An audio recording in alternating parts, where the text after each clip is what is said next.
మన భైరవ్ భాష సాంబశివుడు మాట్లాడింది 10వ క్లాస్లో చూసి యూత్ వింగ్లో అప్పుడు ఎలా మాట్లాడానో అన్ని స్ఫూర్తి చెంది ఈరోజు మాట్లాడిన సాంబశివుడి మాటల గురించి చెప్తాను. 2008లో అప్పుడే రాజకీయ ప్రస్థానంలో చాలా స్పష్టతతోటి ఎలా నడపాలి యూత్ వింగ్ అని చెప్పి ఒక స్ట్రక్చర్ పెట్టుకున్నాం, ఎలా ముందుకు తీసుకెళ్ళాలి. ఆ రోజున ఆ స్ట్రక్చర్ని ఒక 12 సంవత్సరాల తర్వాత దాన్ని రియలైజ్ చేయగలిగే అవకాశం నాకు వచ్చింది.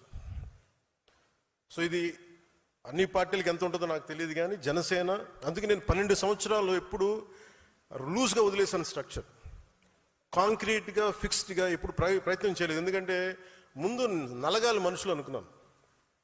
మన సిద్ధాంతాన్ని నమ్మిన వాళ్ళు మనతో పాటు ప్రయాణం చేద్దాం అనుకుని నమ్మాలి, వీళ్ళ కోసం నేను ఉండాలనుకున్నాను. ఒక 12 సంవత్సరాల తర్వాత అసలు మిమ్మల్ని జీవితకాలం మేము వదలమని చెప్పిన వాళ్ళందరూ పారిపోయారు, వదిలేసి వెళ్ళిపోయారు. ఎవరు నన్ను వదలలేదంటే నా జన సైనికులు, మా వీర మహిళలు వదలలేదు.